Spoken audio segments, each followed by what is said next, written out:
Hello guys, we're now here at El Deposito Museum.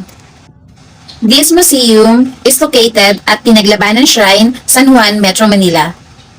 The El Deposito is an old underground water reservoir in the city of San Juan in Metro Manila, Philippines.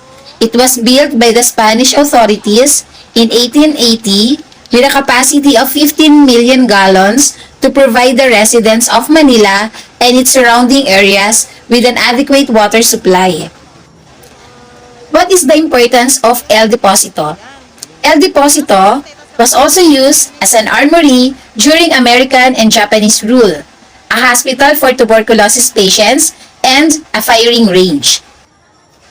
It was chosen as the site of a national shrine for Filipinos who fought during the Battle of San Juan del Monte on 30th of August 1896. You might want to know how much is the entrance fee to El Deposito Museum, right? There was no entrance fee here at the Museo El Deposito. It's absolutely free. And it's open from Tuesday to Sunday, 8 in the morning to 4 p.m. Entrance is free. You might want to know how big is El Deposito, right? It's the El Deposito Water Reservoir, the 150-meter-long waterway system that played an important role in San Juan's hygiene and the country's history. It all started with Francisco Corriedos y Peredo, a man who made his fortune on the galleon trade. When was El Deposito converted into a museum? The museum is situated within the grounds of the Pinaglabanan Shrine. It opened on February 20, 2019. What is the history of El Deposito San Juan? The El Deposito is an old underground water reservoir in the city of San Juan in Metro Manila, Philippines. It was built by the Spanish authorities in 1880 with a capacity of 15 million gallons to provide the residents of Manila and its surrounding areas with an adequate water supply. What did the resident of Manila rely on before the construction of El Deposito? Before El Deposito, residents relied on wells, esteros, and rivers for water.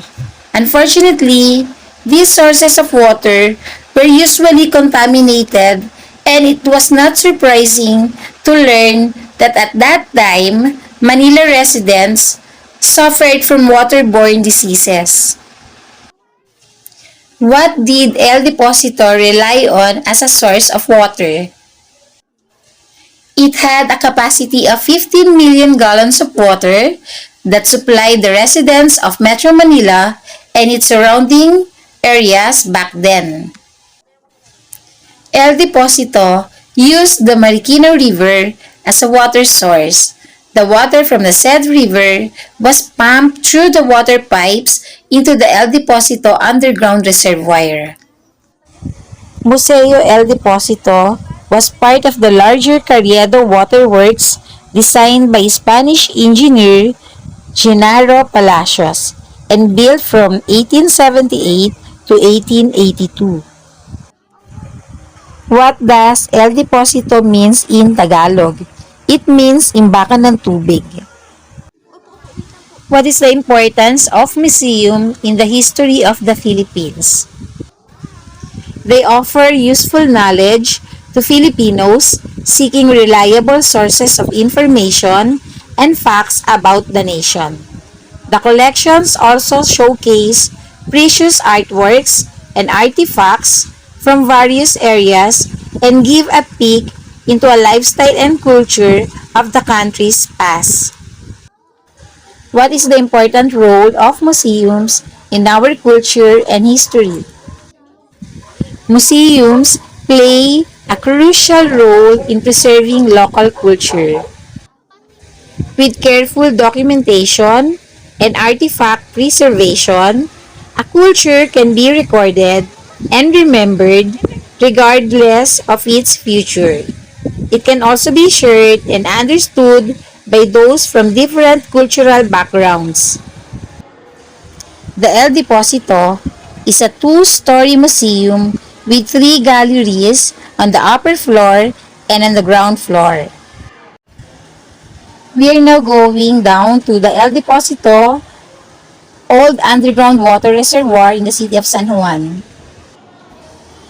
This old underground water reservoir is made of volcanic tuff. The El Deposito is one of the oldest underground reservoirs in the world, located in San Juan, Manila. El Deposito is the oldest and biggest Spanish artifact in the Philippines and maybe in the world. During World War II, the Japanese army used the reservoir to store weapons. The Americans too made El Deposito an armory to hide artilleries. The structure was likewise utilized as a sanatorium for tuberculosis patients and a firing range. Everyone is welcome to experience what it's like to live during the Spanish period.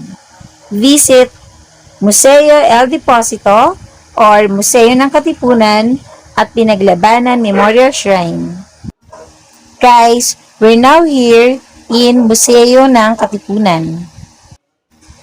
Museo ng Katipunan is a history museum in the city of San Juan in Metro Manila, Philippines, dedicated to the Katipunan. It is situated within the grounds of the Pinaglabanan Shrine. The story of the Katipunan is retold in the Museum of the Philippine Revolution. You can see here the life of Andres Bonifacio. This is the only museum in Metro Manila that details the life of Gat Andres Bonifacio. If you want to know more about the Supremo, Museo ng Katipunan is the perfect place to go to. You will know important information about Gat Andres which you cannot find in your textbooks.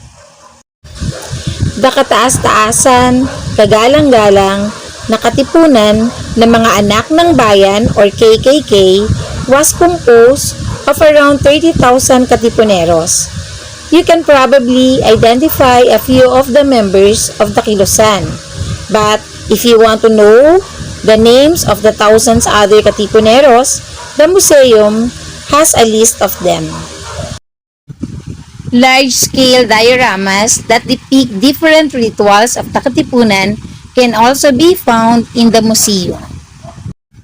One of the main features of the museum are its interactive displays that depict the story of the Katipunan. You can see here interactive displays that presents the teachings and laws of the Katipunan. The Museo ng Katipunan provides an interactive and alternative learning experience to students and teachers alike. Its visitors will be plunged back into time and gain knowledge about the beginning of one of the most influential movements during the 1896 revolution against Spain. The evolution of the Katipunan flags can also be seen here.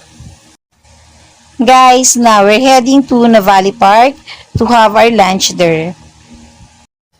We're going to have few minutes rest here in the bus because we need more energy for the upcoming activities. Thank you so much for watching.